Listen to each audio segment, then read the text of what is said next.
Hey beautiful, welcome to Beauty Beyond Betrayal. Have you discovered your husband's been having an affair? Do you just want the pain to stop and be able to take a deep breath again? Do you find yourself up late at night Googling how to save your marriage, heal from an affair? Do you wake up with the hope that this nightmare would end only to feel crushed and humiliated because your husband acts like the affair was really your fault and now you're left obsessing with where he is and if he's seeing her again? Hey, I'm Lisa. I too was devastated when I discovered my husband was having an affair. I too felt the pain would never end and wished he would just stop the affair and we could restore our marriage. I wanted the weight of the trauma to be lifted so I could breathe again and be able to have someone, anyone help me climb out of the dark, miry pit of despair so I could begin to heal and be confident in me again. But I kept telling myself, he won't stop seeing her. Must have been my fault. And this pain, it'll never go away. Until I found hope and healing in Christ, along with simple techniques that helped me to learn how to recover from the betrayal. In this podcast, you'll discover what betrayal trauma really is, learn simple techniques to heal and recover, and get biblical guidance to help you make the right choices as you heal from the affair so you can be free from the heartbreak and the pain and rise in confidence once again to be the woman God created you to be. So beautiful, grab your favorite latte or a glass of wine, snuggle up on the couch and focus on yourself for a few minutes. Let's dive into what it really means to rise up from the ashes of betrayal and loss into a life that you really desire. Hey beautiful, welcome back to the show. I've been on a little bit of a hiatus over the last couple of weeks, just taking some downtime.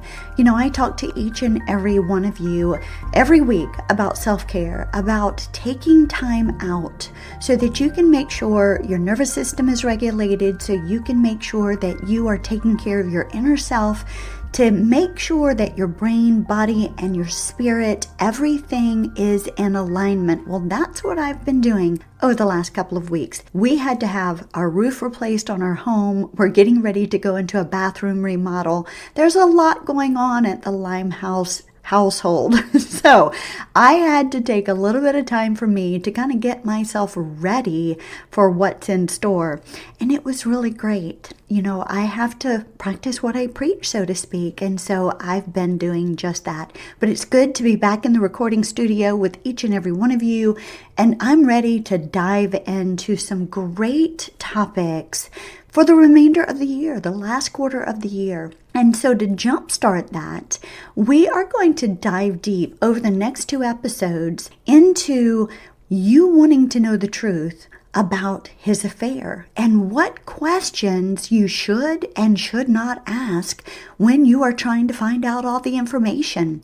Yes, beautiful, there are questions you should definitely avoid. You should stay very, very far away from, because those questions are what I call traumatizing, and they can do irreparable damage and cause you to have something imprinted to where for the remainder of your life you're struggling with this. And I don't want that for you. And then there are questions that are definitely necessary for the healing process. So over the next 2 episodes, we are going to explore all of that so that you can actually equip yourself to find out the truth about his affair so that you can start to move forward in your healing process. So first off, grab your pen and paper. This is the first part of a 2-part series, and you're going to want to follow along. Now, first, let me just say, there are, once again, healing questions and there are traumatizing questions. There are the initial questions that help you frame what has happened. They help you have an overview, so to speak.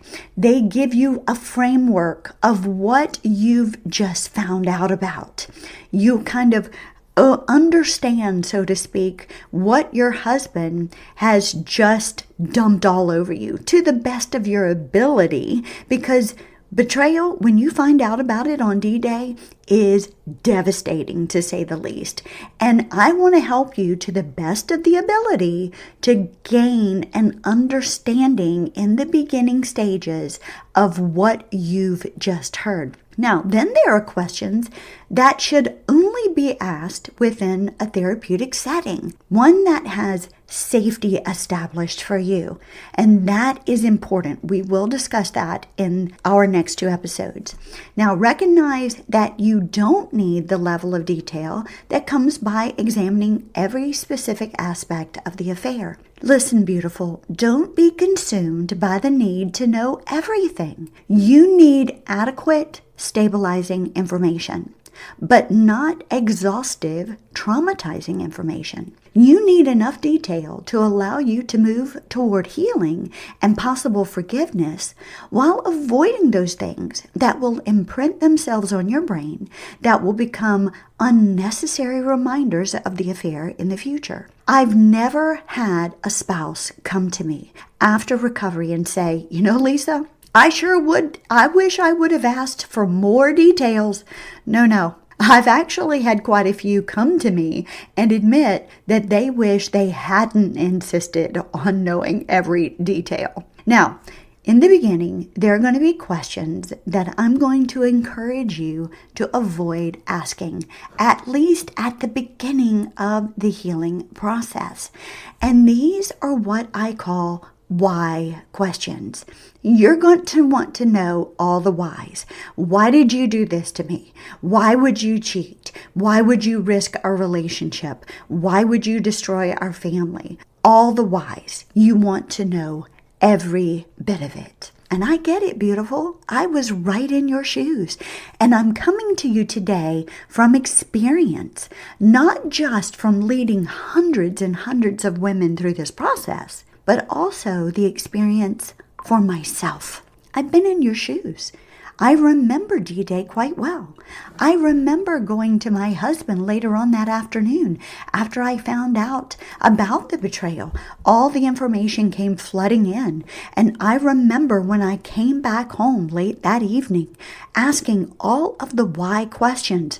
Why did you do this to me? Why would you cheat on me? Why would you risk our relationship? Why would you break my heart in this manner? All the why questions. And beautiful, I'll tell you, he couldn't answer the first one. He could not give me what I needed. And what you need, he won't be able to give you in the beginning. And why is that? Because he really doesn't understand the why himself in the beginning. He's just been uncovered. His secret has been exposed. Everything that he has created so meticulously to try to hide from you, the deception, the secret double lifestyle is now out in the open. And because it's been exposed, he's like a bird that's stuck in the screen of your window. It's trying to take its little paws or little feet, and it's trying with everything it can to backtrack its beak out of the trap that it's now entrapped in, right? He feels trapped. He really does. He's trapped in all the web of the lies and the deceit and the betrayal. It's been exposed and he's backtracking. He's like, "Oh no, I've been found out." And he doesn't know how to answer you right now. He really doesn't. So he's going to flounder and he's going to give you whatever comes out of his mouth. And beautiful, it might be really traumatizing. So the why questions, those should be off the table right now. And even though you may feel a strong need to understand all the reasons for the affair, you are unlikely to get any satisfactory answers to the why questions at this point. Now, there are a couple of reasons for this, and I just told you a few. Let me just add a couple more. Your spouse has a very limited self-insight to all the motives that have been at work. Since insights are limited, he's not able to give you adequate responses at this time to the why questions, even if he wanted to. This takes deep work on his part with a therapist and or a coach. He's going to have to spend some time in recovery work, understanding his own issues. What drove him to such an unhealthy coping mechanism with the things he's lacking internally? What drove him to walk over his own moral standards? What were the underlying reasons? Until he gets to those, he's not going to be able to offer you the answer to that why. And the second thing is, He may tell you about issues in your marriage that he feels contributed to a vulnerability to the affair. Now, this does not mean that you're to blame or that he had an excuse to have an affair. But he may feel that the issues in your relationship may be significant in explaining some of the why questions. But because this sounds like blaming, he may not be ready to discuss these things with you right now, and you are not likely to be ready to hear them. Again, he can't blame you or he cannot blame the marriage, but he may attribute the marriage to some of the whys at this point because he hasn't had the recovery work to explore the deeper reasons within himself. So, stay away from the whys. That is the best thing I can give you. Next are a few questions I definitely want you to stay away from. These are what I consider traumatizing questions. Now, when I say traumatizing, that's exactly what I mean. If you go down this road, beautiful, you are opening up a can of worms, a Pandora's box. You're actually re-traumatizing yourself by asking these questions. Yes, I'm saying you are inflicting self-trauma at this point if you go down this road. Why? Because these questions, once you receive those answers, if he gives them to you, they will imprint themselves, the answers will, on your brain for the remainder of your life.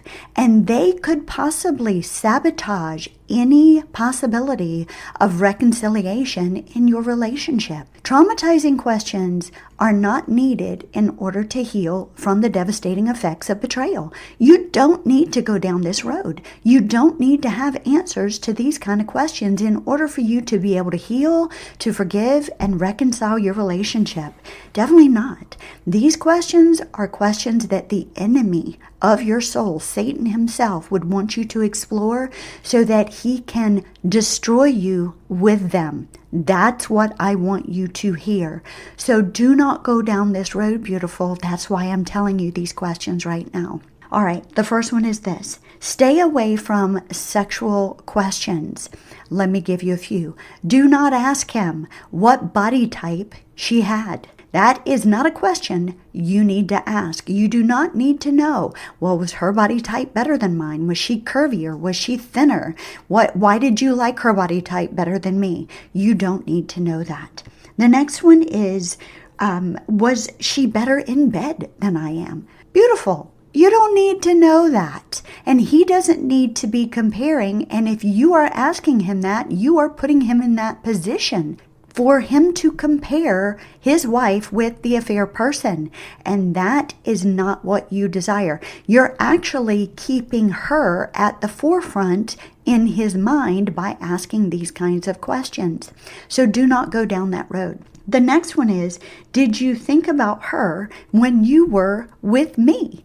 Beautiful. Don't go there. Once again, you don't need to know that. The truth of the matter is, are there going to be times when he's with you that he's thinking about her? Yes, that is the reality, because an affair is like an addiction, and they will think about that because it's a high that's associated with that secret lifestyle. It's the high of getting caught, so to speak. And I know it sounds twisted, but it's truth nonetheless. So he is going to think about her periodically. That's what drives him back. So that is a yes, but you don't need to know the extent of that. So don't go down that road. The next one is, what did she have that I didn't? Once again, that's playing the comparison game. You're asking him for intricate details of the affair person, and that is objectifying. So you are trying to place you beside her and figure out the difference, and that puts you as an object just as she is. And so you don't want to go down that road. And once again, that answer will imprint itself upon your brain. Now, the last one that I would tell you is, don't ask him anything about sexual positions. Beautiful. You do not need to know that. Any sexualized question is off the table. I want you to understand that when we go down the road of asking any questions that are in this sphere, we are actually going down a road that puts ourselves in comparison to the affair person. And what we're doing is keeping the affair person as the third person in our marital relationship. You know, in the Bible, it talks about the cord of three strands, and it's supposed to be you, your husband, and God. That's the cord of three strands that's not quickly broken. And I understand that your husband broke that by bringing the affair person into the equation. Yes, he did. But if you ask these kinds of questions, you are also doing the same by choosing to keep her in that cord of three strands. You are giving her space to your marital relationship, a place that she does not belong. So take these questions off the table. Do not ask them, because they're going to traumatize you, and they are only going to keep the affair person as a part of your relationship. So those are off the table. So what should you ask? Well, we're going to jump into 2 of these today, and then we will go into part 2 on Friday. So the first one that you should ask, that's actually a healing question, is, what did you say to yourself that gave you permission to get involved with her? You're looking for the motivation. In other words, what motivated you to have the affair? What attracted you to this person? What was it that caused you to actually move into this? How did you excuse your relationship? How did you justify the affair, so to speak? Okay. You are actually pinpointing that question to help identify what led your spouse to the affair in the first place. How was it? Right? What caused this? What caused him to cross over his moral boundaries, to let down boundaries? Did he even have boundaries in the first place? What caused him to pass through the hedges of protection in your relationship? You need to know these things so that you can reestablish boundaries, reestablish a hedge of protection to prevent a further reoccurrence. Now, that gradual development of an emotional relationship with an affair person who is, not your spouse, right, is the common first step toward adultery. Let's call it as it is. It can start with a conversation at work. It can start with a glance at a coffee shop. It can start by just a brush up against each other. That goes into a longer conversation, a coffee date. All of a sudden, they're exchanging phone numbers and texting each other. And it can seem really innocent at first, but then it goes into deeper conversations about their own marital problems. That is the number one big mistake. Why? Because once they start talking about little issues in the marriage, then they blow them up. It feeds. Satan is going to take that one and run with it like crazy. And then all of a sudden, something so simple that can be talked through in your relationship becomes a huge marital issue, and it justifies, in their eyes, the affair. Now, sharing about their marital unhappiness or complaining about you to their affair person leads them, the affair person, to believe that, oh, well, he's not committed to his marriage. And so that opens the door wide open to an affair. So they definitely shouldn't be speaking about that. And you need to understand, what was it that caused you to get involved with this person in the first place? Okay, that is an important issue. You may even hear things like, she had more interests like me. We don't have the same self-interest, but she had more in common, and I found that attractive. So that filled a role that you currently weren't filling. And yes, I know that is shifting the blame, but beautiful, you may hear that. You may even hear things like, well, I was raised in a very, very poor family, and so was she. And so she looked at me as her knight in shining armor. And to him, he was living out a fantasy. And so these are important things to understand because it lets you know where your husband's mind and heart is, and it lets you know that he definitely needs therapy to figure those things out so that he does not stay vulnerable to an affair in the future. The other thing that I would like you to consider is sometimes the affair is purely physical. There was a physical attraction, and I know that's a hard one, but sometimes that's just it. Consider King David and Bathsheba. Now, while the Bible doesn't tell us much about David's thought process between seeing Bathsheba taking a bath on the rooftop and sending someone over to fetch her to bring her back to his quarters, it doesn't seem as if there's any emotional connection at first between David and Bathsheba. He saw her as an attractive woman. And what did he do? He used his political power to have sex with her. Sometimes, beautiful, it's just a physical attraction. Now, listening to him talk about what attracted him to someone else is going to be painful, no doubt. But beautiful, it can also be very fruitful because by understanding his vulnerable areas, you can seek to now help him navigate and make the changes that will steer him in the right direction to seek therapy, coaching, so that he's not, again, vulnerable to a future affair. You know, when partners share their feelings on this level with you, they're letting you know what drove them to it. They're letting you inside of their mind, so to speak. And by allowing him to articulate what went on in his thought process that led him to the affair, you will actually strengthen your union in the long run. It might not seem like it now, but it can actually build a block to restore your relationship. All right, now let's look at number 2. Number 2 question is, did you feel guilty after the first time you had sex? Did you feel guilty at all? Now, the experience of guilt after the first extramarital sexual encounter can lead to a vast number of different reactions. Now, some people get this high feeling. It's kind of like euphoric.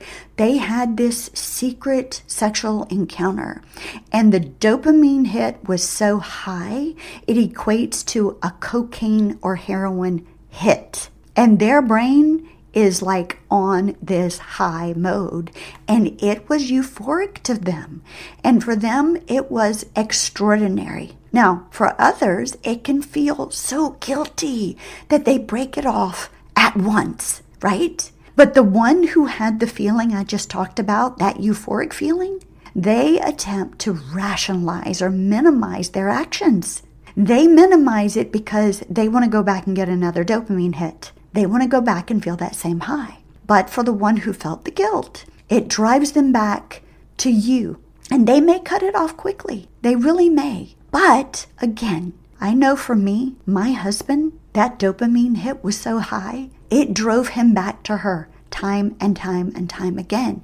But for my husband, and for many, it happened this way. They deal with the high of the dopamine hit, of that feeling of euphoria that comes from being with the affair person. But they also deal with the guilt at the same time. They know it's wrong. They know it's a sin. They know what they're doing is not of God. They know deep down inside, what have I done to my wife? If she finds out, this is going to destroy her. They know that deep down inside. So what happens? Well, they're driven back to the affair person for another sexual encounter. They go back time and time again. But then they're driven back to you because of their sense of shame and that guilt that is just overriding. So they play the yo-yo effect time and time again. So he may tell you that I felt so much guilt. And he may tell you, this is what happened to me. So it can reveal that there is this level of recognizing his own moral depravity, that there is a level of integrity deep within, still in there somewhere. And believe it or not, some people never feel guilty about committing adultery. That's the last group. They just justify it. They can be so narcissistic that it feeds them. And then some immediately regret agreeing to the extramarital affair. Others may feel guilty, but not enough to keep them away from the affair person. But at the end of the day, hearing an honest answer from your spouse, while it's going to be so painful, it is going to prove to be a necessary step toward your healing and recovery and possible reconciliation. Beautiful, these two first questions, they are important to know because it gives you an overview of where your spouse truly is. And these are healing questions. They give you what you need in the beginning stages when you are trying to find out the framework of what you've just discovered, his illicit affair. Now, we're going to break it right here. I know. But we're going to come back with the remaining questions and some more bonus information to help you after D-Day when you find out about your husband's infidelity so that you can start asking the right questions, stay away from the traumatizing questions, and get a framework to get you into a healing process so that you can move toward your own healing journey and the possible journey of reconciling your relationship. Now, if you are wondering how to do this and you're floundering in this, below in the show notes, I have a free consult. Click on it. Let's talk about it. Let's see where you are. And let's design a program of healing for you, either individually or as a couple, so that you can get into a therapeutic setting, get all of your questions answered healing-wise, and let's get you toward a recovery process so that you can move forward in your life and in your relationship. I look forward to meeting you in a consult, and I look forward to speaking with you again on Friday. Until then, be blessed. Thanks for stopping by today and spending a little while with me. I hope you enjoyed today's show and found hope, healing, and encouragement. Please remember to subscribe to my podcast and leave a review. You can even screenshot this episode and share it on IG or Facebook stories. This is how we get the message of hope and healing out to all women who are in the midst of betrayal and loss. If you're ready to move out of the devastation of betrayal and take the next step in your healing, make sure to reach out to me and schedule your breakthrough coaching call today. Until next time, love God, live your life passionately, and always choose joy in the midst of any circumstance that you may face. Cheers to you, beautiful.